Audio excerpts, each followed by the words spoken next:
অ বউ, সাবিলারে একটু ভালো কইরা কাঁচা হলুদ বাটা লাগায়া দাও তো। জি, আম্মা দেব। হাতের কাজটা সেরে নেই। আরে রাখো তোমার হাতের কাম, ঝাটের কাম। আগে আমার মাইয়াটারে তৈয়ার করো।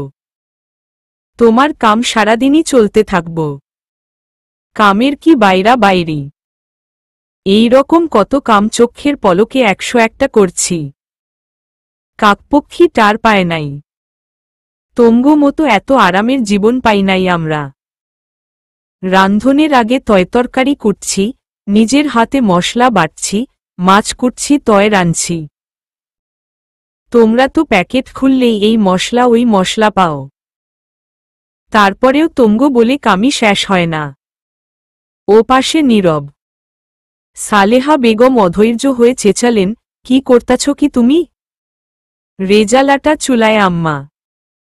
যদি তলা ধরে যায় তাই নামিয়ে রেখে সরতে চাচ্ছিলাম। নিহার রান্নাঘর থেকে উকি দিয়ে বলল, জাল ঝিমা কইরা পাতিলের নিচে তাওয়া দিয়া দাও। কিচ্ছু হইব না। এক বাচ্চার মা হয়া গেছো, অখনো কামের ভাও শিখলা না। সালেহা বেগম গজগজ করতেই থাকলেন। নিহার দ্রুত হাতে রেজালার পাতিলা সরিয়ে ধিমে আছে তাওয়া বসিয়ে তার উপর পাতিলা বসিয়ে দিল।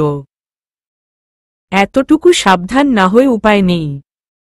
এটা ঘরের তরকারি হলেও এত চিন্তা ছিল না। কিন্তু বহিরাগত 10 জন লোক খাবে এটা। এদিক ওদিক হলে মানসম্মান থাকবে না। তাই নিহার খুব যত্ন করেই রেজালাটা রেঁধেছে আজ।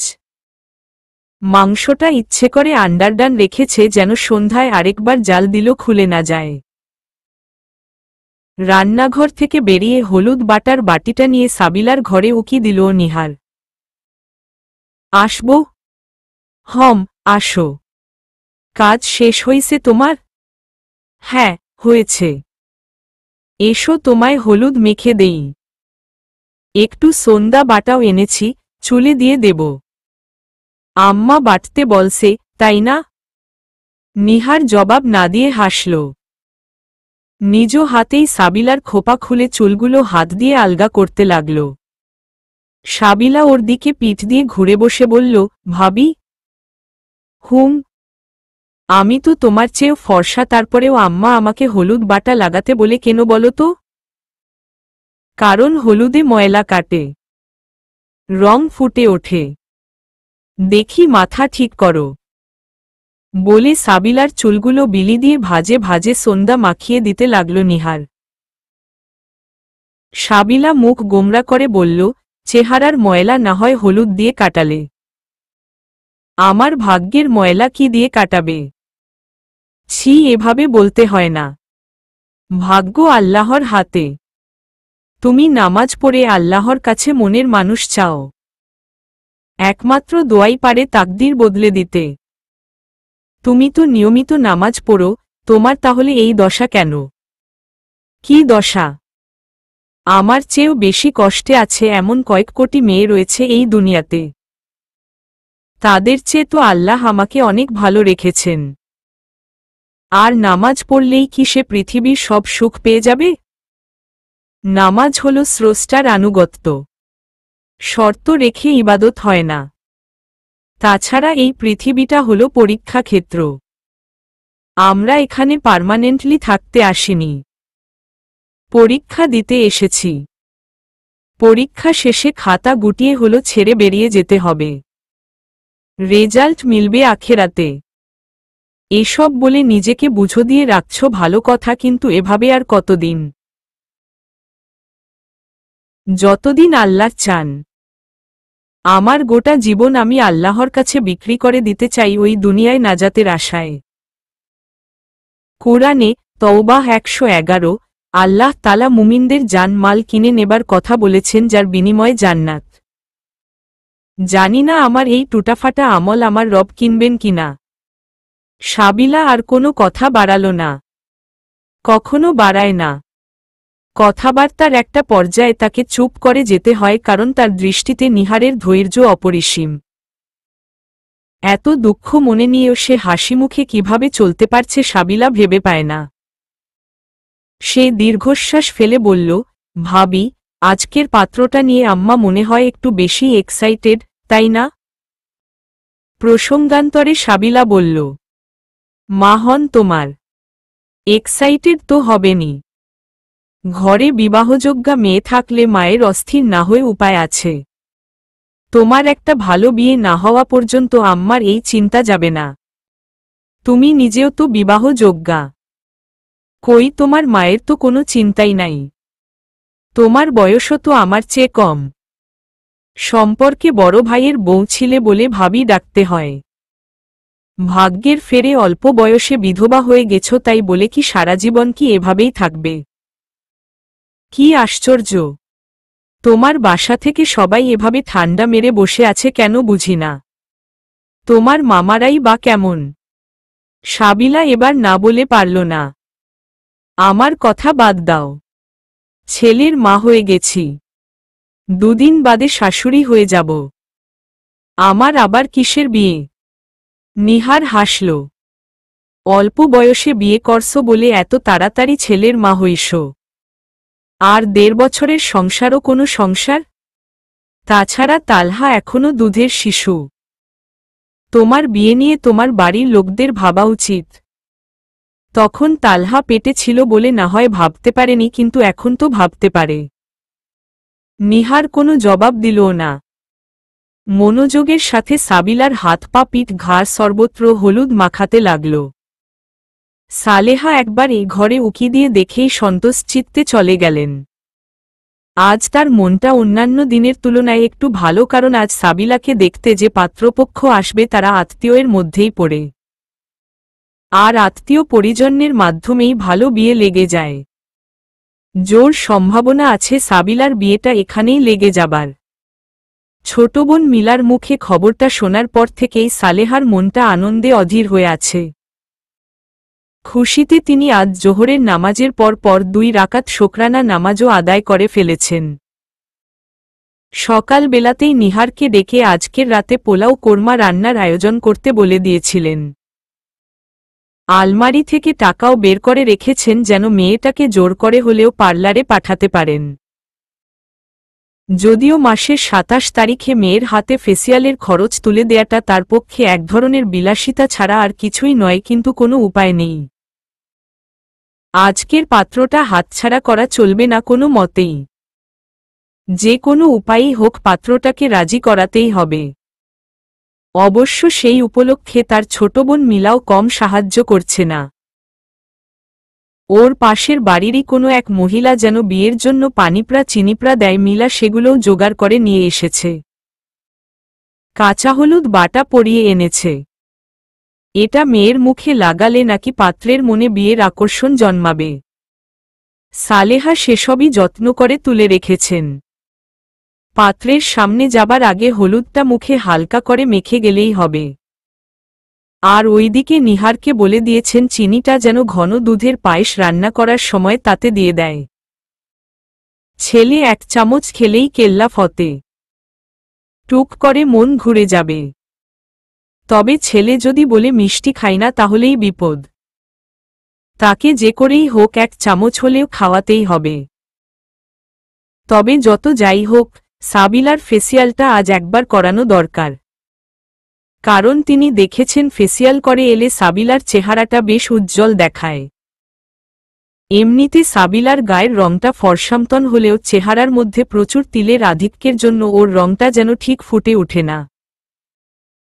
তার উপর গায়ে একটু তাপ লাগলেই তার কাছে মনে হয় মেয়েটাকে কেমন যেন একটু কালচে দেখায়। আর এ কারণে সালেহা কখনোই মেয়েকে রান্নাঘরে ভিড়তে দেন না। কলেজেও রিকশা ভাড়া দিয়ে পাঠান, যেন রোদে হাঁটাহাঁটি করতে গিয়ে গায়ের রংটা পুড়ে তামাটে হয়ে না যায়। তার উপর মসুরের ডাল বাটা, বেসন পেস্ট, শসা আর আলুর চাক কিংবা চাপাতার ব্যাগ দিয়ে রূপচর্চা তো নিত্যদিনই চলছে। তবে এত কিছুর পরও কেন যে মেয়েটার একটা ভালো সম্বন্ধ আসে না তিনি ভেবে পান না। মেয়েটাকে একরকম শোকেসে সাজিয়ে রাখার মতো করে পালছেন তিনি, অথচ চেহারায় কোনো জেল্লা নেই। দিন দিন আরও যেন মুটিয়ে যাচ্ছে মেয়েটা। অথচ ওইদিকে নিহারের অবস্থা ঠিক তার উল্টো। চেহারার চিকনাই যেন আরও বাড়ছে। ওর কি এখন এত রূপের দরকার আছে? যদিও প্রচলিত অর্থে নিহারকে খুব সুন্দরী বলা যাবে না, কারণ ওর গায়ের রংটা একটু চাপার দিকেই। সাবিলার তুলনায় ওকে কালোই বলা চলে, তবে ওর ঘন পাপড়ি ঘেরা চোখ দুটোয় বেশ অদ্ভুত একটা মায়া আছে। হাসলে গাল দুটো ভেতরে গর্ত হয়ে ডেবে যায় বলে বেশ লাগে দেখতে। ছেলের অনেক পছন্দ ছিল বলেই পিতৃমাতৃহীনা নিহারকে তার একমাত্র ছেলের বউ করে এনেছিলেন সালেহা। তার ছেলে এতই পছন্দ করেছিল যে যৌতুকের ধারও ধারেনি। ছেলের দিকে তাকিয়ে সালেহাও মেনে নিয়েছিলেন সেসব। আর মামার বাড়িতে মানুষ হওয়া নিহারও সমান আবেগে মনপ্রাণ দিয়ে তার সংসারটাকে আপন করে নিয়েছিল। কিন্তু কপালের লিখন না যায় খণ্ডন। একটা মৃত্যু সব এলোমেলো করে দিল। বিয়ের মাত্র 1.5 বছরের মাথায় তার ছেলেটা রোড অ্যাক্সিডেন্টে প্রাণ হারালো, আর অল্প বয়সের বউটা বিধবা হয়ে গেল। একমাত্র নাতি তালহা তখন নিহারের গর্ভে। সালেহার সেদিন সামান্য একটু আশঙ্কা ছিল নিহারকে নিয়ে। কে জানে, হয়তো ওর মা বা মামারা নিজেদের কাছে নিয়ে যাবে নিহারকে, বাচ্চাটা হয়ে গেলে নাতিটাকে তার কাছে ফেলে দিয়ে নিহারকে অন্যত্র বিয়ে দিয়ে দেবে। এই ভয়টা কুড়ে খেত তখন। কিন্তু সেরকম কিছুই হয়নি। নিহার নিজেই সেসব দিকে পা বাড়ায়নি, আর তার মামারাও এসব নিয়ে মাথা ঘামায়নি। বরং নিহারের মা তালহা হবার পর তার হাত ধরে বলে গিয়েছেন, আমার মেয়েটা আপনার ঘরে আসছে লাল শাড়ি পরে আর বেরোবে সাদা শাড়ি পরে। আজ থেকে আপনিই ওর সব। সেই থেকে নিহার সালেহার কাছে আছে। সালেহা নিজেও তালহার মাঝে তার হারানো ছেলেকে খুঁজে পেয়েছেন। তালহা তার হৃদয়ের অর্ধেক। নিহার নিজেও তার জীবনের সমস্ত আনন্দ খুঁজে পেয়েছে তালহাকে ঘিরে। বাপহারা এতিম ছেলেটাকে এক নজরের জন্য চোখের আড়াল করে না নিহার। সালেহা নিজেও নিহারের মায়ার বাঁধনে বাধা পড়ে গেছেন। মুখে না বললেও মনে মনে তিনি ঠিকই টের পান যে নিহার না থাকলে তার সংসার দেখার কেউ নেই। তার সংসারের ঘরে বাইরে যাবতীয় ঝুট ঝামেলা নিহারই তো সামলায়। নিহার মেয়ে হিসাবেও যথেষ্ট চৌকস, একাই ঘর বাহির দুই দিক সামলাতে পারে।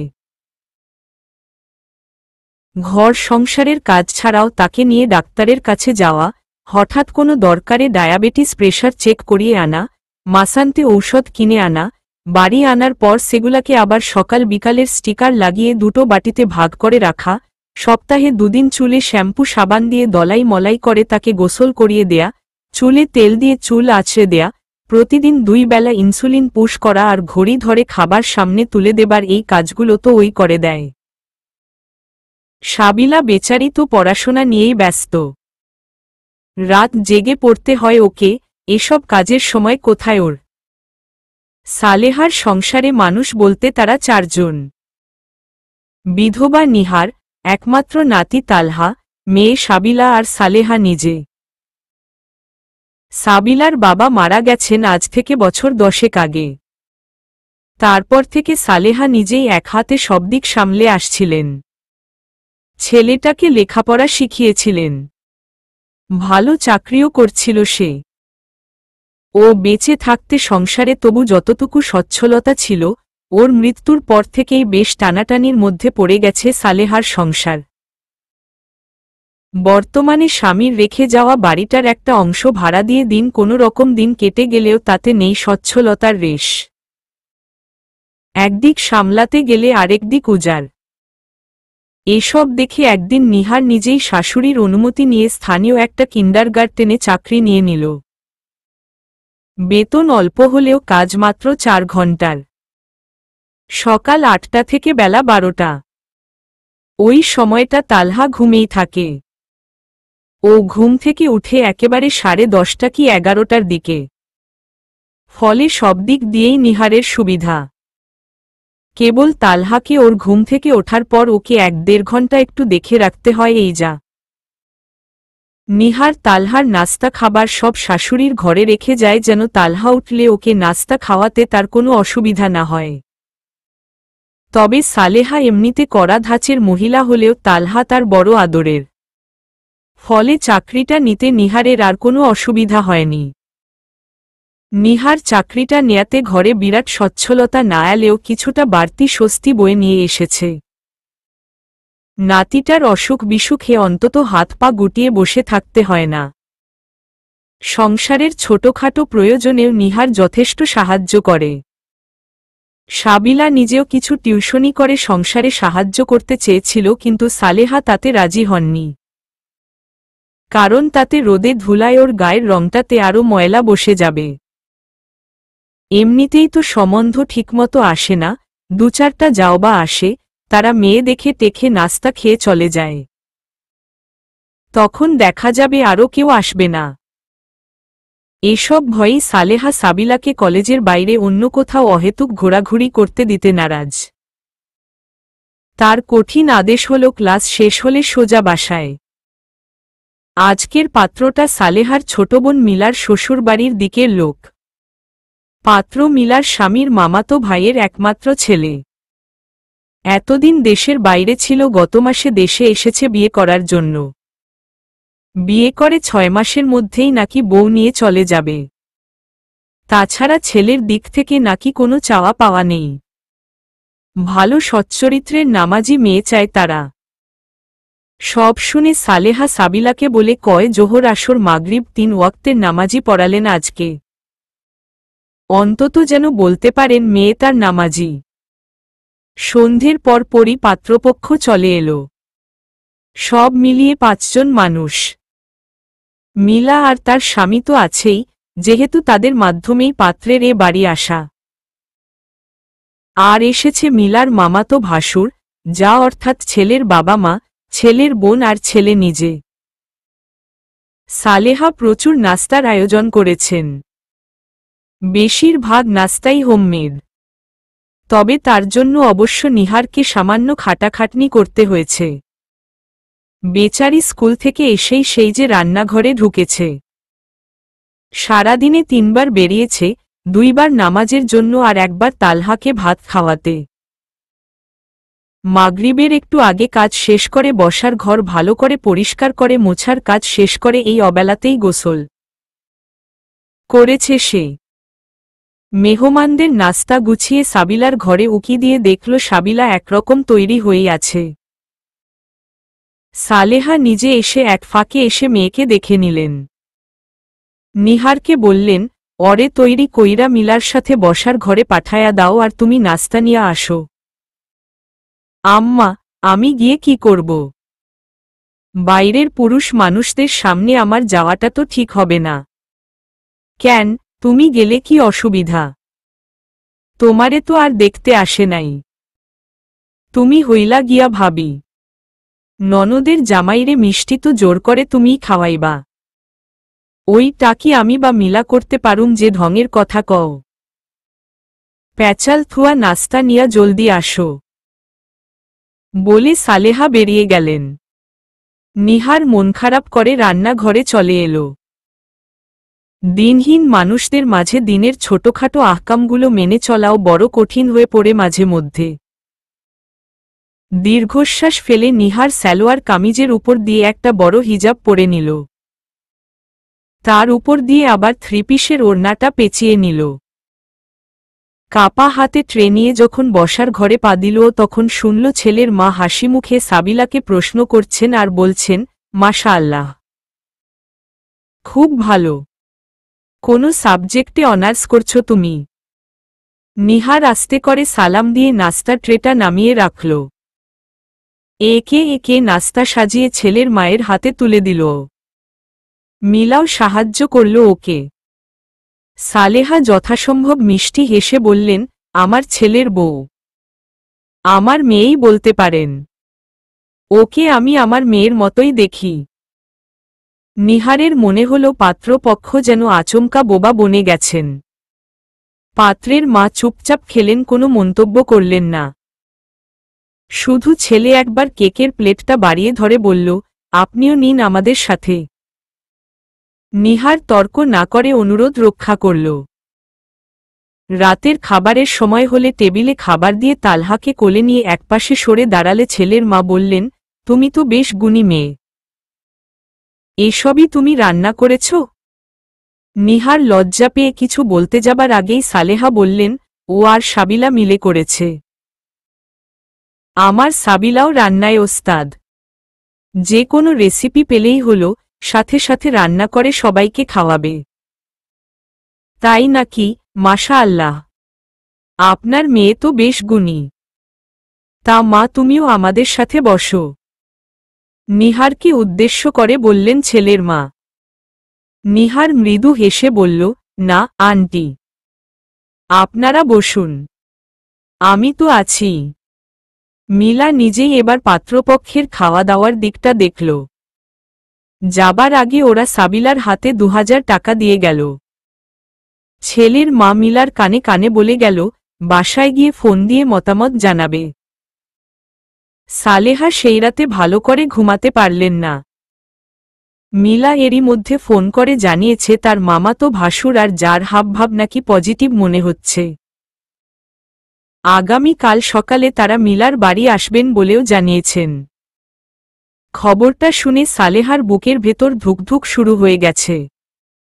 মনে মনে তিনি মেয়ের বিয়ের একটা খসড়া হিসাব করতে লেগে গেলেন। সকালে উঠে আজ নিহারকে নাস্তা বানাতে দিলেন না তিনি। হাসিমুখে বললেন, তুমি স্কুলে যাও, গিয়া যাও। আজ সাবিলাকে বলুম নাস্তা বানাইতে। 2 দিন পরেই তো পরের ঘরে যাইব। কাজকাম শিখতে হইব না। পরে শাশুড়ির কথা শুনুন লাগব আমার মায়ার। সবাই কি আর আমার মতন সহ্য করব নাকি? শেষ কথাটা নিহারের বুকে গিয়ে বিঁধলেও হাসিমুখেই বোরকা নিকাব করে স্কুলে চলে গেল সে। ফিরল বেলা 12:30টায়। অন্যান্য দিনের মতো স্কুল থেকে ফিরে বোরকা খুলেই সংসারের কাজে নেমে পড়ল নিহার। তবে শাশুড়ির থমথমে মুখ দেখে কিছু জিজ্ঞেস করার সাহস হল না আর। কেন যেন মনে হচ্ছে তার মনমেজাজ সকালের মতো ভালো নেই। একটু আশঙ্কাও জাগল মনে, এরা কি মানা করে দিল নাকি? ইস, বেচারি সাবিলা। শাশুড়ির জন্য এবার কষ্টই হতে লাগল নিহারের। দুপুরের রান্না শেষ করে ছেলেকে খাওয়াতে বসেছে নিহার। তখন সালেহা ঘরে ঢুকে বললেন, রাকিব তোমারে কয়দিন থেইকা চিনে বউ? কোনো রাকিব আম্মা? আমার লগে রং করব না। রাকিবরে তুমি চিনো না? না। কাইলকা যে পোলাটা সাবিলারে দেখতে আইছিল ওর নাম যে রাকিব, তুমি তাও জানো না? আমি কিভাবে জানবো আম্মা? আমি কি ওনাকে কখনো দেখেছি না জানি? কেন, কি হয়েছে? না দেখলে না জানলে ওই আবিয়াইত্তা পোলা সাবিলারে থুয়া তোমার মতো বিয়াইত্তা বেটিরে বিয়া করবার চায় কি এর লিগা, এইটা বুঝাও আমারে। সাধারণত কলেজ থেকে ফিরে গোসল সেরে আগে ভাত খায় সাবিলা। ওর নাকি খিদে সহ্য হয় না। কিন্তু পরদিন কলেজ থেকে ফিরে ভাত খেল না সে। ভাত খাবার বদলে তালহাকে কোলে নিয়ে দুষ্টুমিতে মেতে উঠল। কারণ বাড়ি ফিরেই শুনেছে আজ নাকি নিহারের স্কুলে কি একটা প্রোগ্রাম আছে বলে ওর ফিরতে একটু দেরি হবে। এরই মধ্যে সালেহা বার কয়েক এসে মেয়েকে খাবারের জন্য সেধে গেছেন, কিন্তু সাবিলা জানিয়ে দিয়েছে তার খিদে নেই। সেটা শুনে সালেহা নিজের মতো গজগজ করতে লেগে গেলেন। পোড়াকপাল নিয়া তো দুনিয়াতে আইছস, ভালো কপাল তো আনস নাই। তুই হইলি পোড়াকপালি। দেখোস না, একটা ভালো সম্বন্ধ জুটে না ওই পোড়া কপালে। ভাত না খায়া জিদ কারে দেখাস? আমারে দেখাইলে লাভ কি? ভাত না খায়া কি হইব? আরও চিমসা হইতে থাকবি। আর ওইদিকে আরেকজন খাওয়া দায়া চিকনা চামেলি হইতে থাকব। আমার হইছে যত জ্বালা, মন তো চায় যেদিকে 2 চোখ যায় ওইদিকে যাই গিয়া। কত বড় পাপ করছিলাম যে অকালে স্বামী হারাইলাম, তারপরে পোলারে হারাইলাম। আজকা মাইয়া নিয়া এই জ্বলন জলতাসি। আমার মরণ হয় না কেন আল্লাহ? আম্মা, তুমি থামবা না? আমি বাসা থেকে চলে যাব। সাবিলা এবার বাধ্য হয়ে নিজের ঘর থেকে বেরিয়ে এলো। সালেহা মুখ তুলে মেয়েকে দেখে মুখ কালো করে বললেন, যাবি না? যাবি তো। সবাই যা গিয়া, আমি একলা থাকি। দয়া করে একটু চুপ করো, আমি ভাত খাইতে যাইতেছি। নাও, তালহারে ধরো। বলে তালহাকে সালেহার কোলে দিয়ে সাবিলা খেতে চলে গেল। সালেহার গজগজানি হয়তো আরো কিছুক্ষণ চলত, কিন্তু ছোট বোনকে দেখে তিনি হঠাৎ থেমে গেলেন। প্রস্ত পায়ে উঠে বোনকে নিয়ে ভেতরে নিজের ঘরে চলে এলেন। কি রে, আবার কি খবর? তুই হঠাৎ এইখানে? আমি না তরে কইলাম অগরে মানা কইরা দিতে?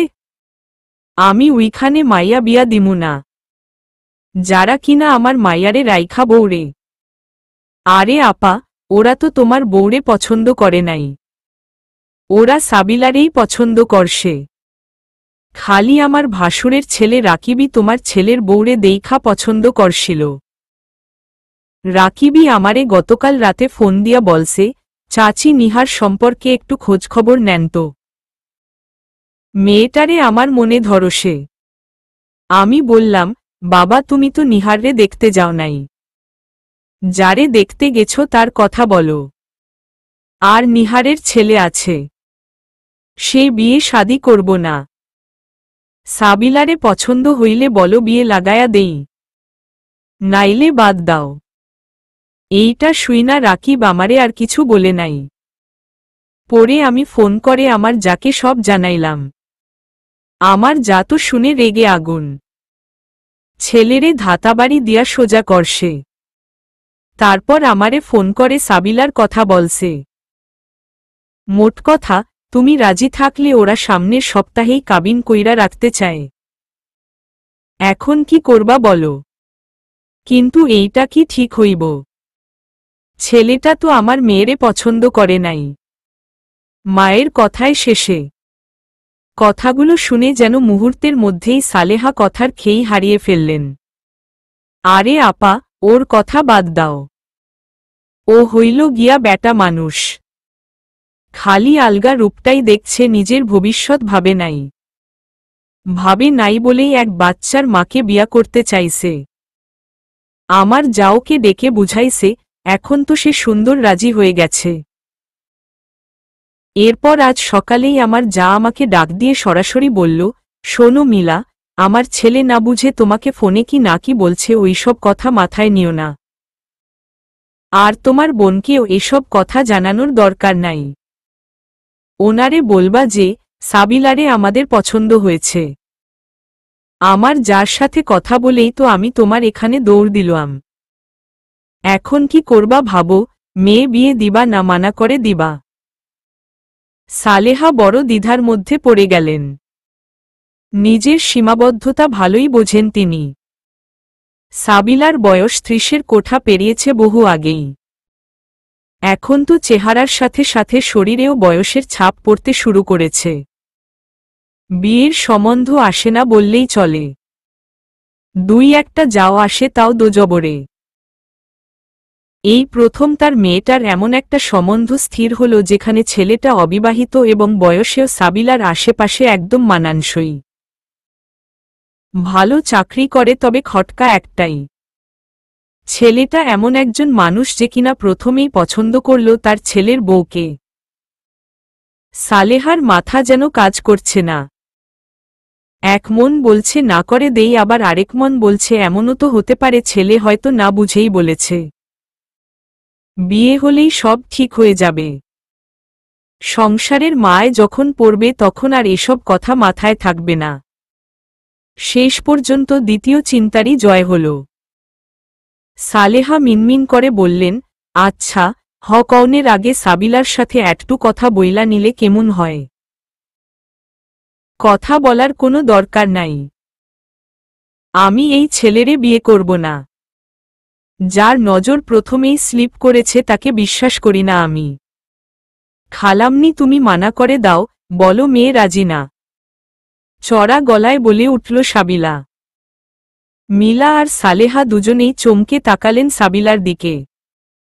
সে কখন পেছনে এসে দাঁড়িয়েছে তারা টেরই পাননি। সাবিলার কথা শুনে সালেহা হঠাৎ তেতে উঠলেন, তুই রাজি না মানে? কইলেই হইল? তর লিগা কি 10 জন বইসা রইছে? যেমন লাগে তর বিয়ার পাত্রের অভাব নাই? মোটে তো একটা জোটে না। মানা কইরা দেওয়ার মতো কলিজার পাটা আমার নাই। বিয়া এইখানেই হইব। আমি তরে এইখানেই বিয়া দিমু। সাবিলা রেগে গিয়ে বলল, আমাকে দিবা কেন? তোমার যখন এত বেশি পছন্দ তাইলে তুমি গিয়া করো না বিয়েটা। আমি করব না। কি কইলি তুই? আমার মুখের উপরে কথা। তবে রে। সালেহা তেরে যেতে নিলে মিলা বোনের হাত চেপে ধরে তাকে থামিয়ে সাবিলাকে ধমক দিয়ে ভেতরে পাঠিয়ে দিলেন। ভেতরে এসে বালিশে মাথা রেখে কাঁদতে লাগল সাবিলা। মনটা তার অসম্ভব খারাপ হয়ে গেছে। শেষ পর্যন্ত কিনা এমন একজনকে বিয়ে করতে হবে যার মনে আরেকজনের ছবি। নিহার স্কুল থেকে ফিরে সব শুনে থম ধরে রইল সারাটা বিকেল। আজ ওদের স্কুলে বই বিতরণী অনুষ্ঠান ছিল বলে ওকে বিকেল পর্যন্ত থাকতে হয়েছে। আর এইদিকে রান্নাঘরেও একগাদা কাজ জমে গেছে। সকালের নাস্তার থালাবাটিটা পর্যন্ত ধোয়া হয়নি। সেটার পাশ দিয়ে পিঁপড়া লাইন ধরেছে। এদিকে বাড়ি ফেরার পর থেকেই দেখছে শাশুড়ি আর ননদের বিপরীতমুখী অবস্থান। প্রথমটায় সে কিছু বুঝতে পারল না। ভয় শাশুড়িকে যে কিছু জিজ্ঞেস করবে সেই সাহসও হল না। তবে সাবিলাকে জিজ্ঞেস করা যেতে পারে। ওর সাথে নিহারের বোঝাপড়াটা মোটামুটি ভালো। যদিও গতকালের ঘটনার পর থেকে সাবিলা ওর সাথে ঠিকমতো কথা বলছিল না। তবে নিহার ওর মাথায় হাত রাখার সাথে সাথে সাবিলা কান্নায় ভেঙে পড়ল। ওর কাছ থেকেই নিহার জানতে পারল মিলা খালামণির আশা এবং পাত্রপক্ষের সম্মতির কথাটা। মাগরিবের নামাজ পড়ে নিহার নিজেই সাহস করে শাশুড়ির ঘরে এলো। মৃদুস্বরে তাকে বোঝাতে শুরু করল, আম্মা, একটা অনুরোধ করি। আপনি সাবিলাকে এখানে বিয়ে দেবেন না প্লিজ। আম্মা, ছেলেটা একদম ব্যক্তিত্বহীন। তার নজরেই কত বড় গলদ। সে নিজের জন্য নির্ধারিত মেয়ে দেখতে এসে অন্য মেয়ের দিকে নজর দেবে কেন? নারীর ওপর যেমন পর্দা ফরজ তেমনি পুরুষেরও তো ফরজ। আমার পর্দা তো ঠিকই ছিল কিন্তু ওই লোকের চোখে তো পর্দা ছিল না। সে কেন তাকাবে বেগানা মহিলার দিকে? সে একটা বেয়াদব লোক। আম্মা, এর সাথে সাবিলা কখনোই সুখী হতে পারবে না। তাছাড়া দেখুন, ওর সাথে বিয়ে হলে আমি নিজেও সবসময় সংকোচের মধ্যে থাকব। সামনে যেতে পারব না। আপনাকে তো আমি সেদিনই বারবার বলেছিলাম আমার যাবার দরকার নাই। পর্দা না করলে কি হয় দেখলেন তো। চুপ করো। প্রায় গর্জে উঠলেন সালেহা। বললেন, আইছে ভাষণ মারাইতে। আজকাল মনে হয় খুব বেশি বুজন শুরু করছ। জিহ্বা লকলক করে। আমারে বুঝাইতে আইছ যে। শুনো, চুল আমার বাতাসে পাকে নাই বুঝলা। আমি ঠিকই বুঝি কোনোটা সাদা আর কোনোটা কালা। ছেলেটা অহন সাবিলারে বিয়া করতে রাজি হইছে তো তাইতে তোমার কলিজা জ্বলতাছে। এইটা কও না কেন যে তোমার মনে নতুন রং ধরসে। বিয়ার লেগা মন উতলা হইছে। সাবিলারে রাইখা তোমারে বিয়া করতে চাইলে সে তখন ভালো মানুষ হয়া যাইত। ঠিক না? আম্মা। আর্তনাদ করে উঠল নিহার। বাষ্পরুদ্ধ স্বরে বলল, আপনি এভাবে বলতে পারলেন আম্মা? আমি কি কথা বললাম? আমি কি সাবিলার কেউ নই? ওর ভালো মন্দ ভাবার অধিকার কি আমার নেই? আর আমি যদি বিয়ে করতেই চাই, আপনি কি আমাকে ঠেকিয়ে রাখতে পারবেন? বলেন। পারবেন না। কারণ আইনত ধর্ম তো কোনো দিকেই আমার বাধা নাই। কিন্তু আপনি ভালো করেই জানেন যে আমি নিজেই বিয়ে করতে আগ্রহী না, কারণ আপনার ছেলের জায়গায় আমি অন্য কাউকে কখনোই ভাবতে পারিনি আর পারবও না। কখনোই না। তবু আপনি। এতটুকু বলে উদগত কান্না চেপে দ্রুত বেরিয়ে নিজের ঘরে ঢুকে গেট বন্ধ করে দিল নিহার। শাশুড়ির কথাগুলো আজ তার আত্মসম্মানে গিয়ে আঘাত করেছে। একটা মানুষ এতটা নিষ্ঠুর হয় কি করে? নিহারের শরীর কান্নার দমকে ফুলে ফুলে উঠতে লাগল। পরের কয়েকটা দিন নিরুপদ্রবেই কাটল, কারণ এরপরে আর কেউই এ নিয়ে কথা তোলেনি। না সাবিলা না নিহার। তবে সালেহা অনেক ভেবে চিনতে মিলাকে ফোন করে রাকিবদের আসতে বলে দিল। এত কম দেয়া থোয়ার মধ্যে তিনি এ জীবনে মেয়ে পার করতে পারবেন না। কাজেই মেয়ের বা বউয়ের আবেগী কথায় তার গা ভাসালে চলবে না। তাকে বাস্তব বিচার করেই এগোতে হবে। এক জীবনে ওরকম অনেক ঘটনাই ঘটে। সেসব ধরে বসে থাকলে জীবন চলে না। তাকে যেভাবেই হোক মেয়ে পার করতে হবে এখন। কাজেই অত ভাবলে চলবে না। মিলার মাধ্যমেই দেয়া নেয়ার আলাপ সারলেন তিনি। তবে রাকিবদের ততটা ডিমান্ড নেই শুনে সালেহার মনটা বেশ খুশি হয়ে উঠল। তারা নাকি কাবিন করে ওই দিনই মেয়ে তুলে নেবে, পরে সুবিধে মতো বৌভাত করবে। ফলে আলাপ আলোচনার মাধ্যমে স্থির হয়ে এর পরের সপ্তাহেই সাবিলার কাবিন সুসম্পন্ন হয়ে গেল। সাবিলা অবশ্য আরেকবার মাকে থামানোর একটা দুর্বল চেষ্টা করেছিল, কিন্তু সালেহা বিষ খাবেন বলে হুমকি দিল। সাবিলা আর কিছু বলার সাহস পায়নি। কিংবা কে জানে, হয়তো নিজেই আর বিয়েতে বাধা দিতে চায়নি। কে না চায় নিজের কপালে লাগা বিবাহযোগ্যা ডেকরি মেয়ের অপবাদ ঘোচাতে? সাবিলার হয়তো তেমনই মনে হয়েছিল। উপরন্তু কাবিনের দুদিন আগে রাকিব ফোন করে অনেক সরি ট্রি বলে সাবিলাকে বোঝাতে সক্ষম হল যে ওটা একটা ঠাট্টা ছিল, স্রেফ সাবিলাকে রাগানোর জন্য। আর ভাবিদের সাথে তো ঠাট্টা করাই যায়।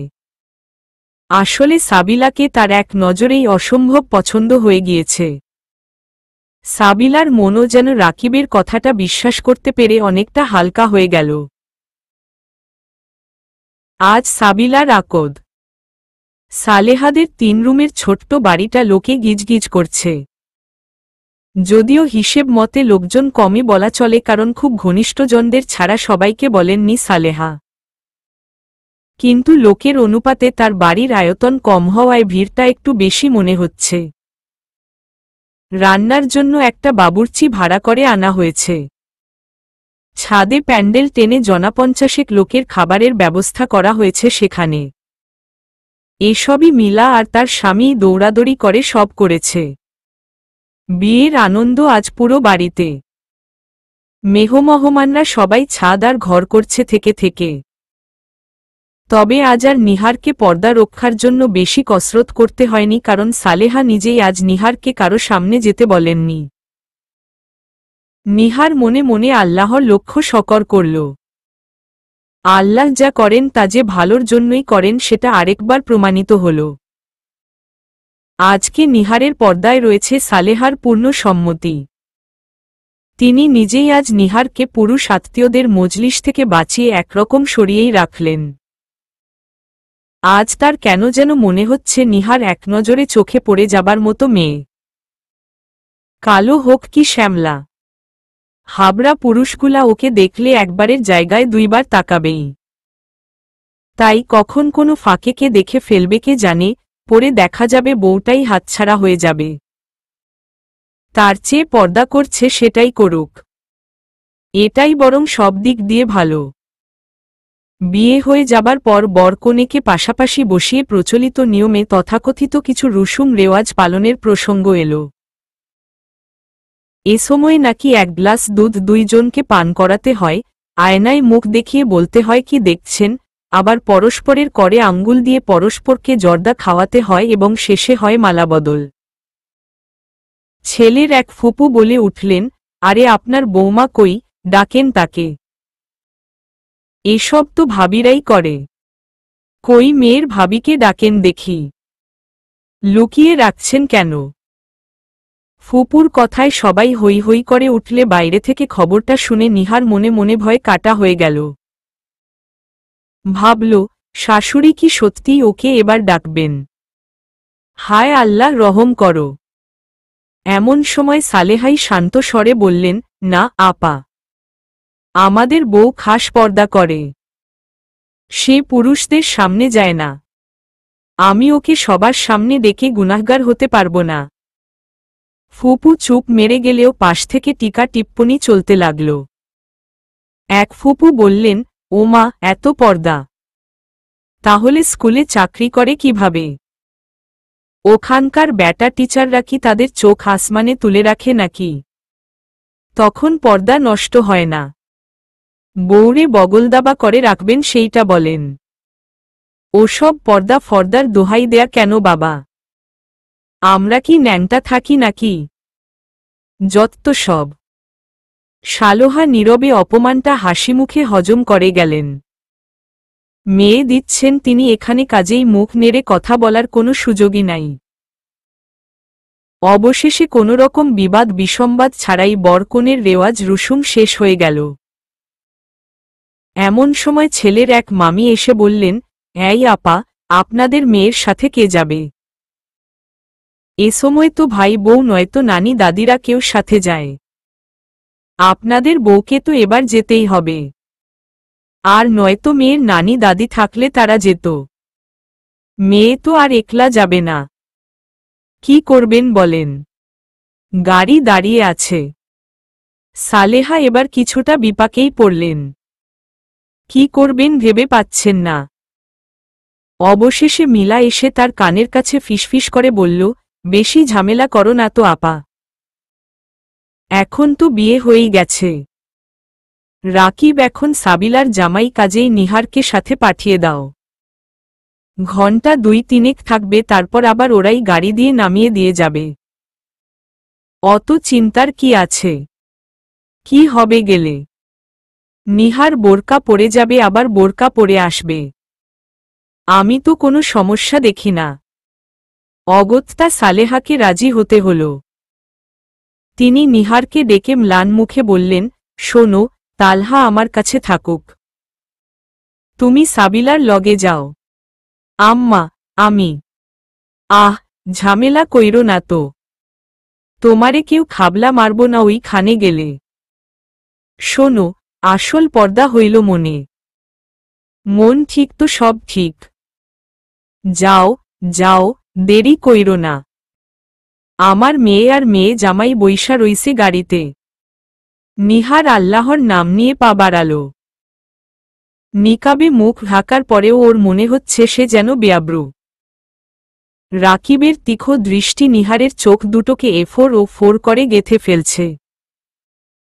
সাবিলা হাসিমুখে হাত বাড়িয়ে নিহারের হাতটা ধরে নিজের পাশে বসাল। রাকিব জোরেশোরে একটা সালাম ঠুকল নিহারকে। তারপর ড্রাইভারকে বলল গাড়ি স্টার্ট দিতে।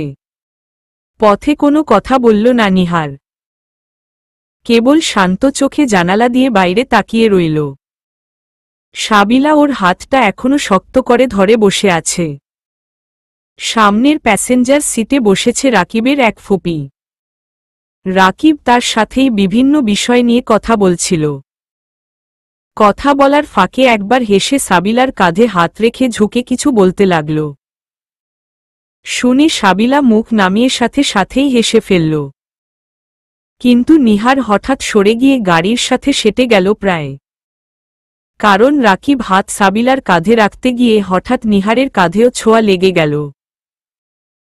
হয়তো অসাবধানতা বশত হতে পারে, যদিও নিহারের যথেষ্ট সন্দেহ হচ্ছে এটা আসলেই রাকিবের অনিচ্ছাকৃত কিনা, নাকি সে ইচ্ছে করেই, আল্লাহই জানেন।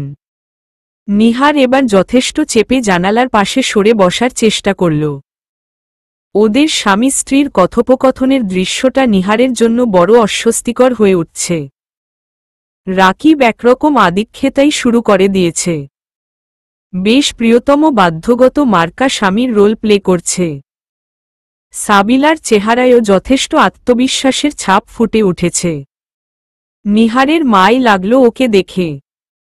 বেচারি জীবনে অনেকগুলো দিন কষ্ট করেছে। বাবার মৃত্যু আর তার কয়েক বছর পরেই ভাইয়ের মৃত্যুর কারণে মাঝপথেই লেখাপড়া ছেড়ে দিতে হয়েছিল।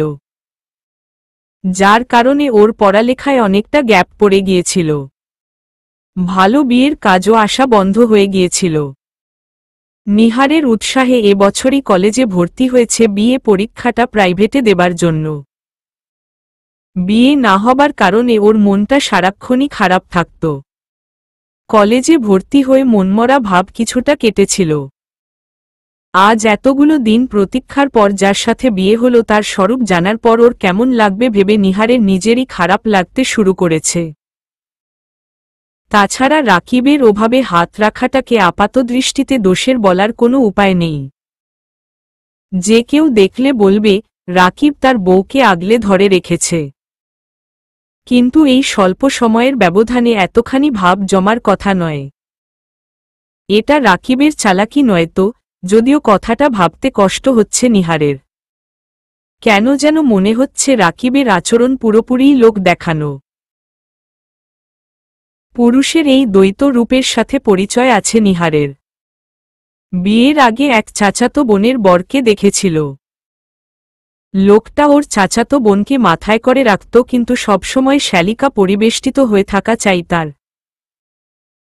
সবাই বলতো ওই দুলাভাই নাকি খুব জলি মাইন্ডের। তার জলি মাইন্ডের খবর নিহার নিজেই একদিন টের পেয়েছিল। দুলাভাই গল্পচ্ছলে নিহারের গাল চেপে ধরেছিল একদিন। হাতটা আরও অবাধ্যতা শুরু করত যদি নিহার সময় মতো সটকে না পড়ত। এরপর থেকে নিহার ওই দুলাভাইয়ের সামনে আর যায়নি। দুলাভাই নিজেই 2 দিন দই মিষ্টি আর চাচাতো বোনকে নিয়ে নিহারদের বাসায় এসেছিলেন। নিহারকে বার কয়েক ডেকেও ছিলেন, কিন্তু সেদিন থেকেই নিহার নিজের মূল্য কড়ায় গণ্ডায় বুঝে নিয়েছিল।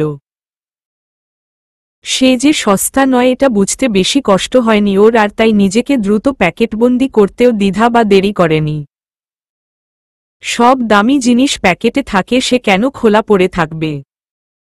আর তার পরপরই ফলাফলটা হাতে নাতে টের পেয়েছে। নিহারকে বোরকা নিকাবে দেখে দুলাভাইটি যখন তখন হাত ধরে টানার সাহস হারিয়ে ফেলেছিলেন। শুধু একদিন এক বিয়ের অনুষ্ঠানে সুযোগ পেয়ে আড়ালে কানের সামনে মুখ নিয়ে বলেছিলেন, হঠাৎ মোল্লা বানু সাজলা কেন শ্যালিকা? আগেই তো ভালো ছিলা, অনেক কিছু দেখা যাইত। রাগে ঘৃণায় নিহারের কথা বলার শক্তি লোপ পেয়ে গিয়েছিল। কোনো মতে বলেছিল, বেপর্দা সব মেয়েকেই মৃত্যুর পর পর্দা করে কবর দেয়া হয় রাশেদ ভাই, আপনার বউ মেয়েকেও ঠিকই 5 পরতের কাফন দিয়েই কবরে ঢোকাবেন। তাহলে আর বাকি মেয়েদের পর্দা দেখলে কষ্ট পান কেন? এই শরীর তো ভাই কবরের খাদ্য, আপনারটাও আমারটাও। দুলাভাইয়ের মুখের হাসি দপ করে নিভে গিয়েছিল। তারপর থেকে আর নিহারের সামনে আসেনি, কথাও বলেনি। এর অনেকদিন পর নিহার দেখেছে ওই চাচাতো বোনের মেয়েটিকে হিজাব করতে। বাপের নিজের দৃষ্টিই যেখানে অন্য পুরুষের কুদৃষ্টি থেকে মেয়েকে বাঁচাতে চাইবে, এটাই তো স্বাভাবিক। ওরা 3 জন পাশাপাশি বসেছে। মাঝে সাবিলা, বামে রাকিব, ডানে নিহার। তাই রাকিবের আঙ্গুলগুলো সাবিলাকে ছোভার সময় অনায়াসে নিহারকেও ছুঁয়ে চলল বার কয়েক। নিহার সরে বসলেও রাকিবের বদমায়েশি থামল না। সে সাবিলার আন্ত মুখের সামনে দিয়ে ঝুঁকে নিহারের দিকে তাকিয়ে বলল, তোমার কি সৌভাগ্য বিলু। তোমার প্রিয় ভাবি আজ তোমাকে তোমার নতুন সংসারে প্রবেশ করাতে নিজে আসতে রাজি হয়েছেন। তার মানে যতটা বেরসিক ভেবেছিলাম ততটা বেরসিক তিনি নন। কি বলো? নিহার কথাটাকে পাত্তা না দিয়ে মুখ ঘুরিয়ে রাখল। আলগা খাতির দেখানোর প্রশ্নই আসে না। রাকিব মুখে যেমন ভাবি দেখাক না কেন, নিহারের মন বলছে লোকটা বদ এবং তার উদ্দেশ্য অসৎ। তবে কতটা তা নিহার জানে না। ভাবসাবে তো এমন দেখাচ্ছে যেন সে স্ত্রী প্রেমে মশগুল। সাবিলাকে এমনভাবে বিলু ডাকছে যেন কত বছরের প্রেম ওদের, অথচ মনে কত নোংরামি। আচ্ছা, ছেলেদের পক্ষে ব্যাপারটা কি এতটাই সহজ? না, তা কেন হবে? ওর স্বামী তো এমন ছিল না। রাকিবের আচরণ লোক দেখানো অমায়িক হলেও তার স্বভাবের সম্পূর্ণ বিপরীত। আম্মা জেনে শুনে এটা কার হাতে দিল সাবিলাকে? মনের অজান্তেই নিহার লম্বা দীর্ঘশ্বাস ফেলল। এমন সময় দ্বিতীয়বার কাঁধে রাকিবের হাতের ছোঁয়াতে বিদ্যুৎ চমকের মতো চমকে উঠে অগ্নিদৃষ্টিতে তাকাল রাকিবের দিকে। তাকিয়ে আতঙ্কিত বোধ করল নিহার। রাকিবের দৃষ্টিতে ভয়াবহ কামনা ঝিলিক দিচ্ছে। নিহারের প্রবল ইচ্ছে হল চিৎকার দিয়ে গাড়ি থামতে বলে আর সে নেমে যায়, কিন্তু তা সম্ভব নয়। নেমেই বাকি বলবে সে? বলতে পারবে সাবিলা তোমার স্বামী একটা লুচ্চা লাফাঙ্গা? সে তোমার ছলে আমাকে টার্গেট করছে বারবার। চূড়ান্ত বদমাশটা আমাকে ছুতে চেষ্টা করছে দেখো। বলতে পারবে সে একটা বদমতলব নিয়ে তোমাকে বিয়ে করেছে? না, বলতে পারবে না। আর এটা সম্ভবও নয়। সবাই নিহারকেই খারাপ বলবে, কেননা স্বামীহীনা মেয়েদের দোষ পায়।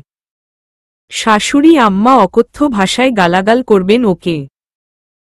সেটাও না হয় সহ্য করা যেত, কিন্তু সাবিলার সমস্ত স্বপ্ন ভেঙ্গে চুরচুর হয়ে যাবে। গতকালও নিহার সাবিলাকে হেসে বলতে শুনেছে, ও যে আমার জন্য এতটা পাগল, ওর সাথে কথা না বললে বুঝতাম না ভাবি। অথচ না বুঝেই ওকে অবিশ্বাস করেছি। বেচারা সারারাত আমার সাথে ফোনে কথা বলেছে। ভালো না বাসলে এটা করত না।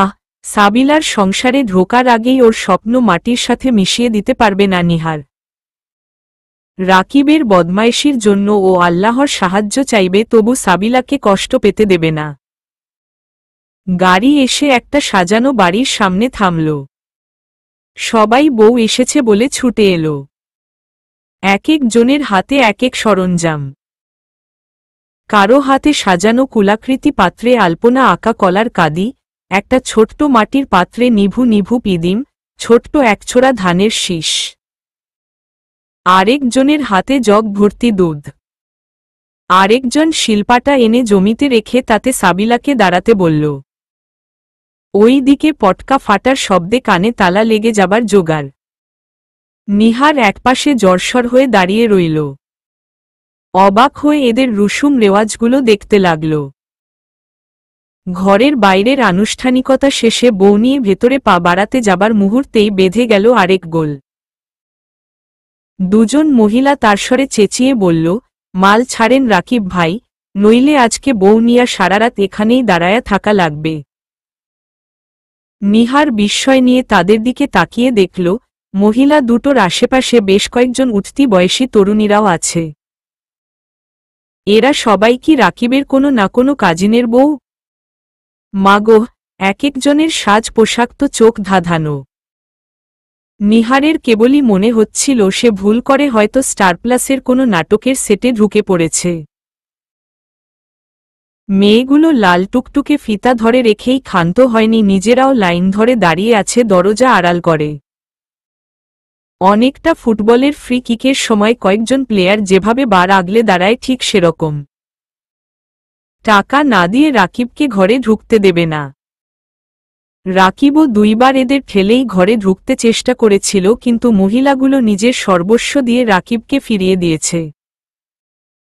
ঘৃণায় শরীর গুলিয়ে উঠল নিহারের। এই বিস্ময়ের ঘোর কাটতে না কাটতেই যেটা ঘটল সেটার জন্য নিহার মোটেও প্রস্তুত ছিল না। রাকিব হঠাৎ সুইমিং পুলে ডাইভ দেবার মতো করে শরীর বাঁকিয়ে মহিলাগুলোর পায়ের কাছে ঝাঁপ দিতেই কয়েকজন মহিলা কান ফাটানো চিৎকার করে সরে গেলেও বাকি কয়েকজন রাকিবের পা ধরতে গিয়ে ওর ওপর প্রায় গড়িয়ে পড়ল। কিন্তু রাকিব ততক্ষণে সাপের মতো একিয়ে বেঁকিয়ে বাসর ঘরে ঢুকে পড়েছে। মহিলারা সমস্বরে বলতে লাগল, এটা চিটিং রাকিব ভাই, এটা চিটিং। এটা ভাবিদের হক। আপনি এভাবে ফাঁকি দিতে পারবেন না। রাকিব ৩২ দাঁত বের করে হাসতে লাগল, যেন দিগ্বিজয় করে ফেলেছে। বলতে লাগল, আমাকে তো আটকাতে পারেন নাই, কাজেই টাকা পাবেন না। আচ্ছা, বুঝছেন। বউরে ঢুকতে দিমু না কিন্তু।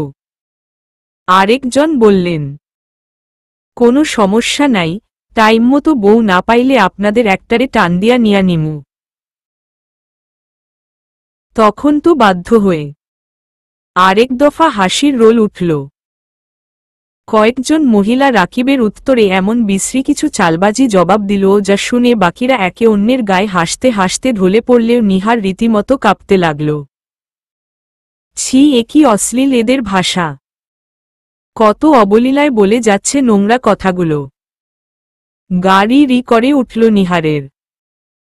ডান হাতের মুঠোয় ধরা হিজাবের প্রান্ত আপনা হতেই মুখের সামনে চলে এলো। নিহার নীরবে ঠায় দাঁড়িয়ে রইল এসব কোলাহলের মাঝখানে। হুড়োহুড়ি চলল আরও কিছুক্ষণ। রাকিব কয়েকটা 1000 টাকার নোট ভাবিদের হাতে দেবার পর পরিস্থিতি মোটামুটি শান্ত হল। তবু ভাবিদের আক্ষেপ চলল, ফটকাবাজ একটা। দেখ, টাকা কত কমিয়ে দিছে। এমন সময় এক মহিলা বলল, এই মেয়ের ভাবিকে ভেতরে নিয়ে বসা কেউ। উনি তখন থেকে দাঁড়িয়ে আছেন। সাথে সাথে আরেকজন দুষ্টামি বলল, রাকিব, তোর বউয়ের ভাবিরেও ভাগ দিতে হবে। টাকা বাড়িয়ে দে। নিহার কিছুটা ভয় পেল। তাকে নিয়ে টানা হ্যাচড়া হবে না তো? ওকে কিছু করতে বলা হলে তো নিহার শেষ। সে দুচোখ বন্ধ করে মনে মনে উচ্চারণ করল, হে আল্লাহ, সাম্রাজ্যের মালিক, তুমি যাকে খুশি সম্মানিত করো, যাকে খুশি অপমানিত করো। তোমার হাতেই কল্যাণ। নিঃসন্দেহে তুমি সবকিছুর উপর ক্ষমতাবান। সূরা আলে ইমরান 26। বলে মনে মনে দোয়া করল, আমাকে অপদস্থ হওয়া থেকে রক্ষা করো। আমি নিরুপায়, কিন্তু তুমি তো ক্ষমতাবান। মুহূর্তেই জাদুর মতো কাজ করল দোয়াটা। রাকিবের মা আর মিলা খালা চলে এলেন সেখানে। রাকিবের মা মৃদু ধমকের সুরে বললেন, এই, অনেক হইছে, যাও তোমরা ওইদিকে যাও। বউ, তুমি আমার সাথে আসো। সাবিলার শাশুড়ির আহ্বানটা যেন এক পশলা বৃষ্টির মতো মনে হল এই প্রচণ্ড দাবদাহে। বাকিটা সময় আর কেউ নিহারকে বিরক্ত করতে এলো না। ঘণ্টাখানেক থাকার পর নিহার সাবিলার কাছ থেকে বিদায় নিল। তালহা কাঁদবে এই অজুহাতে নিহার দ্রুত ছাড়া পেয়ে গেল। বাড়ি ফিরে নিজের মতো ঘরের কাজে ব্যস্ত হয়ে পড়েছে নিহার। পুরো বাড়ি ওলট পালট হয়ে আছে। মেহমানরা সব আগেই বিদায় নিয়েছে। শাশুড়ির ঘরে শুধু তার এক ভাইয়ের বউ আর তার মেয়ে রয়ে গেছে। এরা গ্রাম থেকে এসেছে বলে এখানেই রয়ে গেছে। হয়তো আরও 2 দিন থেকে তারপর চলে যাবে। নিহার দ্রুত বাইরের পোশাক বদলে ঘরের কাজে নেমে পড়ল। প্রথমেই শাশুড়ির ঘরটা ঝাড় দিয়ে তার ঘরটা গুছিয়ে ফেলল। তালহাকে দেখা গেল দাদির খাটেই ঘুমিয়ে পড়েছে। সালেহার ভাই বউ নিহারকে দেখেই গল্প জমানোর সুরে বলল, অ বউ, সাবিলার নতুন শ্বশুরবাড়ির হাবভাব কেমন দেখলা? নিহার হালকা হেসে বলল, ভালোই তো মামি। নিহারের আসলে কথা বলতে ইচ্ছে করছে না। মাথার ভেতরটা এখনো দপদপ করছে। সাবিলার বাড়ির বিরক্তিকর স্মৃতিগুলো চটজলদি মুছে যাবার নয়। বিশেষ করে রাকিবের বদমায়েশিগুলো মনে পড়লেই গা গুলিয়ে উঠছে। বদের হাড্ডি একটা লোক। সাবিলার ভাগ্যের সামনে কি আছে কে জানে। মানুষ মানুষের বাহ্যিক পঙ্গুত্ব দেখে, কিন্তু রাকিবের মতো চরিত্রহীনদের পঙ্গুত্ব কারো চোখে পড়ে না। নইলে রাকিবের মতো পঙ্গু মানসিকতার পুরুষের কাছে কেউ কিভাবে জেনে শুনে মেয়ে দিতে পারে? সালেহা কোনো প্রশ্ন না করে তীক্ষ্ণ দৃষ্টিতে নিহারকে জরিপ করে বলল, সব ঘর অহনি ঝাড়ু দেওন লাগব না। তোমার ঘরটা গুছায়া তালহারে নিয়া যাও। রাইতের 2টা বাজে। এই কানা রাইতে ঝাড়ু বারু থো। পিঁপড়া উঠে যামে আম্মা। অন্তত ঝাড়ুটা দিয়ে দেই। দাও গা। তোমার যত আজাইরা সূচিবায়ু। আর শুনো, সকালে দেরি করব না। সবার নাস্তা বানাইবা। আচ্ছা। বলে নিহার নিজের ঘরে চলে এলো। বিছানাপত্র ঝেড়ে গুছিয়ে তালহাকে কোলে নিয়ে নিজের ঘরে চলে গেল। দরজা বন্ধ করার আগ মুহূর্তে মামি শাশুড়ির মেয়েটা উকি দিয়ে বলল, ভাবি, আমি আপনার রুমে ঘুমাবো। না করার কোনো যৌক্তিকতা নেই। মেয়েটা সবেমাত্র এসএসসি পাশ করেছে। অল্প বয়সের মেয়ে। দুদিনের জন্য বেড়াতে এসেছে, তারপর চলে যাবে। শাশুড়ির খাটে তিনজনের জায়গা হবে না, ফলে নিহারকে সম্মত হতে হল। সে মাথা নেড়ে সায় দিতে মেয়েটা সানন্দে নিহারের ঘরে প্রবেশ করে বিছানায় বসল। প্রথমেই ভাব জমানোর উদ্দেশ্যে বলল, ভাবি আপনি না অনেক সুন্দর আছেন। নিহার ঝুঁকে তালহার মাথাটা ঠিক করে দিতে গিয়েও থমকে গেল। তারপর কিছুটা নিস্পৃহ স্বরে বলল, শুয়ে পড়ো মুক্তা। তোমার নাম তো মুক্তা, তাই না? জি ভাবি, আমার নাম মুক্তা। আচ্ছা, আপনি সবসময় হাসেন না কেন ভাবি? হাসলে আপনের গালটা টুপ কইরা গর্ত হয়া যায়। দেখতে খুব মজা লাগে। আপনের হাসিটা দারুণ, একদম নায়িকাদের মতো। নিহার এবার মেয়েটার দিকে ভালো করে তাকাল। মেয়েটার মতলবটা কি? কেবলই প্রশংসা করছে কেন বোকার মতো? তাছাড়া তালহার বাবা চলে যাবার পর আর কারো মুখে প্রশংসা শুনতে ওর ভালো লাগে না। মেয়েটা কি আনাড়ি নাইচড়ে পাকা ভাবতে চেষ্টা করল নিহার। নিস্পৃহ কণ্ঠে বলল, ঘুমাও মুক্তা, সকালে কথা হবে। আপনি কি আমার উপর রাগ ভাবি? ওমা, রাগ করব কেন? কি দোষ করেছ তুমি? না, এরকম কইরা কথা বলতেছেন যে? আমার মাথাটা অনেক ব্যথা, তো তাই কথা বলতে ইচ্ছে করছে না। ও আল্লাহ, আগে বলবেন তো। আসেন মাথা টিপা দেই। মুক্তা ব্যগ্র হয়ে উঠলে নিহার হাত নেড়ে ওকে বাধা দিয়ে বলল, না আপু, আমার মাথা টেপার অভ্যাস নাই। জাজাকাল্লাহ, তুমি ঘুমাও। আচ্ছা ঠিক আছে, বলে মেয়েটা বালিশে মাথা রেখে বলল, সকালে আমারে ডাক দিয়েন, আপনার সাথে নাস্তা বানাতে সাহায্য করুন। নিহার না চাইতেও হেসে ফেলল। মাত্র 4 জন মানুষের নাস্তা, সাহায্য লাগবে কেন বোকা? তুমি মেহমান মানুষ। মেহমান হইসি তো কি হইছে? আপনি একলা হাতে কত কাজ করেন দেখলে মায়া লাগে। নিহার জবাব না দিয়ে তালহার গায়ে হাত রেখে পাশ ফিরল। কথা চালাচালি বন্ধ না করলে এই মেয়ে ওকে ঘুমাতে দেবে না আর নিজেও ঘুমাবে না। নিহার চোখ বন্ধ করল। এমন সময় শুনল মুক্তার ফিসফিস শব্দে বলছে, ইস, আপনের কি ধৈর্য মাগো। আমাগো গ্রামে এক বিধবা বউ আছে। স্বামীটা অল্প বয়সে মইরা গেছে। বাপের বাড়ি থেকে বিয়া দিতে চাইছিল, বেটি কয় কি, না বিয়া করুম না। জীবনে বিয়া একবারই হয়। কয়দিন পরে কি করছে জানেন ভাবি? মুক্তার গলা আরো রহস্যময় হয়ে গেল। ওই বউটার লগে আমাগো মেম্বার সাবের পোলার লগে। নিহারের নাক ডাকার শব্দে মুক্তা বালিশ থেকে মাথা তুলে অবাক হয়ে নিহারকে দেখল। ওমা, এর মধ্যে ঘুমায়া গেলেন? নিহার চোখ বুজে ঘাপটি মেরে পড়ে রইল। নাক দিয়ে সামান্য শব্দ তোলায় মুক্তার ধারণা হয়েছে নিহার ঘুমিয়ে পড়েছে। এটা না করলে এই মেয়ে আজেবাজে গল্প পড়ে রাত ভোর করে দিবে। তার হাবভাবেই মনে হচ্ছিল লম্বা গল্প ফাঁদবে সে। তাই নিহারকে এই ছলটুকু করতে হল। গ্রামের স্বল্প শিক্ষিত মেয়ে সে। জীবনের কুৎসিত রূপটাই তার চোখে ধরা পড়ে বেশি। সেগুলো নিয়ে জল্পনা কল্পনা করতেও ভালোবাসে। কিছুক্ষণ পর মুক্তার নাক ডাকার শব্দ আসতে লাগলে নিহার স্বস্তির নিঃশ্বাস ফেলল। স্নায়ুতে ঢিল পড়ল তার। যাক, ঘুমিয়েছে। হঠাৎ আনমনা হয়ে পড়ল নিহার।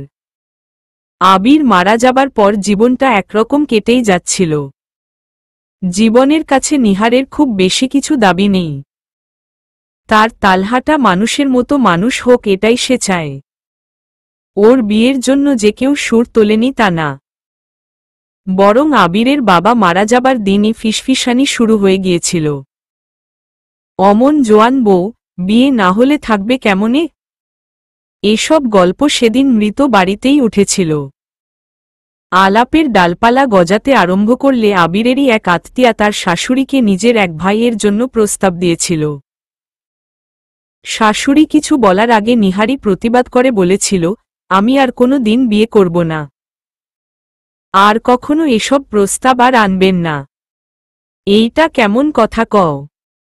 বাচ্চাটারে ওর নানির কাছে দিয়া নিজের গতি করো। এই অল্প বয়স নিয়ে এইভাবে থাকবা কেমনে? সেটা আমার চিন্তা।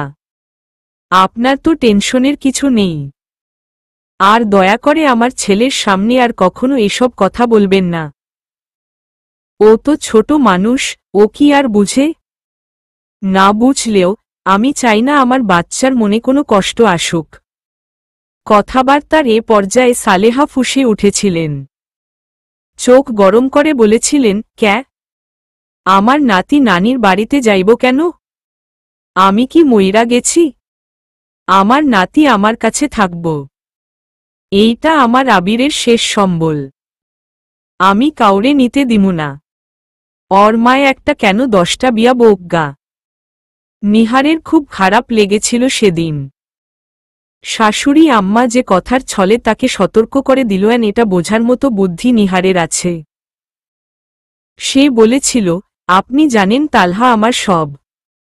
তারপরেও আপনি এভাবে বলছেন কেন আম্মা? আমি তো বিয়ে করতে চাইনি। করবও না কোনো দিন। তোমার আর ঠিক কি? অল্প বয়স, নতুন যৌবন। কয়দিন আর ঠিক থাকতে পারবা? এইসব দেইখা চুল পাকল। শুনো, আমি সাফ সাফ কয়া দেই। যেহানেই যাও, আমার নাতি নিতে পারবা না। আর আমার কাছে থাকলে সুন্দরভাবে থাকবা। নিহার আর কথা বাড়ায়নি। বলা যায়, কথা বলার রুচি হয়নি ওর। আত্মীয়া মহিলাটিও চলে গিয়েছিল। তারপরে চলে গেছে 2 বছর। সেদিনের দুধের শিশু তালহা আজ হাটে দৌড়ায়।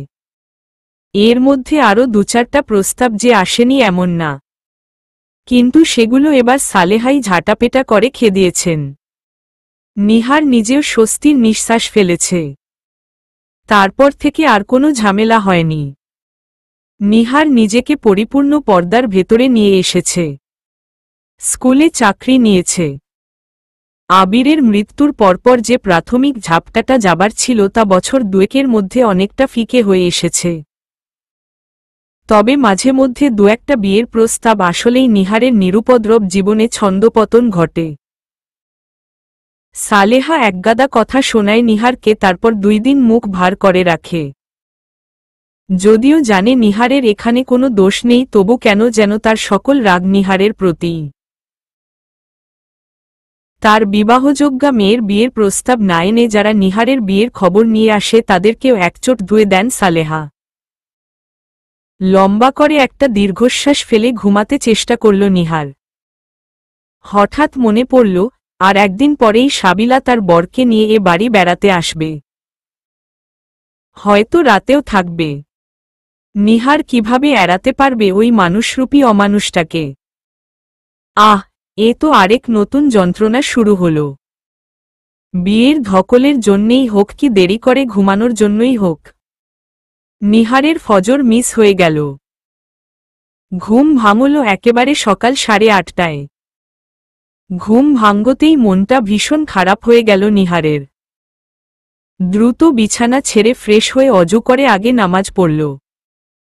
তারপর রান্নাঘরে ঢুকে এক চুলায় চায়ের পানি আর অপর চুলায় আটার পানি বসালো নিহার। নিহারের নাস্তা বানানোর বেশ কিছুক্ষণ পরেই 2 শাশুড়ির ঘুম ভাঙল। তাদের নাস্তা দিয়ে ঘর গোছানোর কাজে লেগে গেল নিহার। গতরাতে কিছুই গোছানো হয়নি। তালহা এখন গভীর ঘুমে। ও ঘুমিয়ে থাকতে থাকতে যতটুকু কাজ এগিয়ে নেওয়া যায় ততটাই লাভ। সকাল 10টার দিকে সাবিলা ফোন দিল। বেশ উচ্ছ্বসিত কণ্ঠ মনে হল। নিহার মোবাইলটা শাশুড়ির হাতে দিতেই শাশুড়ি ভাঙ্গা আদুরে গলায় বলে উঠলেন, কেমন আছো শ্রেমা? ওই দিকের সব খবরাখবর ভালো তো? তর শাশুড়িরা উল্টাপাল্টা কিছু কইছেনি? আহ, আম্মা। চাপা গলায় সতর্ক করল নিহার। ও বাড়ি আসলে তখন এসব জিজ্ঞেস করেন এসব। এখন ওখানে বসে এসব কথার উত্তর দেবে কিভাবে? কেউ শুনলে কি বলবে? সালেহাও দ্রুত চেপে যান। মেয়ের সাথে টুকটাক আলাপ করে 10-15 মিনিট পরে রেখে দিলেন ফোনটা। এদিকে বিকালেই মামি শাশুড়ি ঘোষণা দিলেন যে আজই তিনি রাতের ট্রেনে দেশে চলে যাবেন। সালেহা নিজেও সামান্য আপত্তি করেছিল, কিন্তু মামি জানালেন মুক্তার বাবার শরীর ভালো না, তাকে দ্রুত বাড়ি ফিরে যেতে হবে। তবে কয়েকদিন পরে আবার আসবেন মুক্তার বাপকে নিয়ে। এ কথার পরে আর তাকে আটকালো না কেউ। এদিকে পরদিন বিকালেই সাবিলা তার বরকে নিয়ে হাজির। সাবিলাকেও বেশ আনন্দিত মনে হল। সে ঘরে ঢুকেই প্রথমে মাকে, তারপর তালহাকে জড়িয়ে ধরল। সবশেষে নিহারকে জড়িয়ে ধরে আনন্দে কেঁদে ফেলল বেচারি। সালেহা নিহারকে তাড়া দিলেন নতুন জামাইয়ের জন্য নাস্তার আয়োজন করতে। নিহার জানত আজ সাবিলারা আসবে, তাই সে যথাসম্ভব প্রস্তুতি নিয়েই রেখেছিল। নাস্তা তৈরি করে নিহার শাশুড়ির সামনে গিয়ে মৃদু স্বরে বলল, আম্মা, নাস্তা সব গুছিয়ে রেখেছি, একটু সাবিলাকে নিয়ে যেতে বলেন না। আমি সামনে যেতে চাচ্ছি না। সালেহা চোখ গরম করে তাকিয়েই আবার দ্রুত নিজেকে সামলে নিয়ে মেয়েকে ডেকে বললেন, সাবিলা, তুই নাস্তাটা নিয়া জানাইয়ের সামনে দে। সাবিলাও কোনো প্রতিক্রিয়া দেখাল না। সে ট্রে ধরে নাস্তা নিয়ে ড্রয়িং রুমে গেল। বিপত্তিটা ঘটল একটু পরেই, যখন রাকিব জানালো সে একা নাস্তা খাবে না। শাশুড়ি আর ভাবি দুজনকেই ওর সাথে বসতে হবে। নতুন জামাইকে একা নাস্তা পাঠিয়ে দেয়াটা তো রীতিমতো অপমান। সে কি নাস্তা খেতে এসেছে নাকি এখানে? কথাটা শুনে নিহার মনে মনে এবার বিষম বিব্রত বোধ করল। সাবিলা এসে দুজনেরই হাত ধরে টানাটানি শুরু করলে সালেহা ছোট্ট একটা দীর্ঘশ্বাস ফেলে নিহারকে নিয়েই ড্রয়িং রুমে এলেন। নিহার তালহাকে কোলে জড়িয়ে ধরে রেখেছে। নিহারকে আসতে দেখে রাকিবই আগে সালাম দিয়ে দরাজ কণ্ঠে বলল, আপনাদের রীতিনীতি তো দেখছি খুব খারাপ ভাবিজান। গরু ছাগলের মতো নাস্তা পাঠিয়ে দিয়েছেন ননদের জামাইকে। আমরা কি নিজেদের বাড়িতে খাই না? শ্বশুরবাড়িতে কি পেট ভরতে আসছি নাকি? সবাইকে নিয়ে একসাথে বসব, খাবো, তবেই না আনন্দ।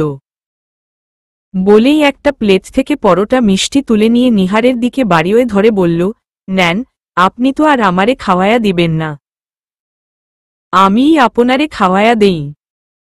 সালেহা সাবিলা দুজনই কিছুটা আর্স্ট হয়ে গেল। নিহার শান্ত অথচ গম্ভীর মুখে বলল, না ছোট ভাই, কিছু মনে করবেন না। সম্পর্কে আমি আপনার বড় বোনের মতো। ননদের জামাই তো ছোট ভাই। আর আমাদের রীতি হল ছোট ভাই যখন তার বউ নিয়ে খাবে সে সময় সামনে বড় ভাই বোনদের না আসা। আর আপনাকে তুলে খাওয়ায় দিতে হবে কেন? এসব তো বেহায়াদের রীতি ভাই। আমরা যারা মুসলমান তারা তো এসব রীতি মানি না। আপনি বরং ঘরের মুরব্বি আম্মার মানে আপনার শাশুড়ির মুখে এটা তুলে দিন। আমি এখান থেকে এক টুকরা আপেল নিলাম। বলে নিহার খুব স্বাভাবিকভাবেই 2 টুকরো আপেল নিয়ে একটা তালহার হাতে ধরিয়ে দিয়ে আরেক টুকরা নিজের মুখে পুরে দিল। রাকিব সামান্য হকচকিয়ে গিয়ে হাতে ধরা পরোটার টুকরোটা শাশুড়ির মুখে তুলে দিল। তাৎক্ষণিকভাবে তার মুখে কোনো কথা জোগাল না। মিনিট 2 বাদেই নিহার চা আনার ছলে উঠে চলে এলো। সালেহা কিছুটা ভয়ে ভয়ে মেয়ের জামাইয়ের দিকে তাকালেন। তবে রাকিব এমন ভাব করল যেন কিছুই হয়নি। চলবে।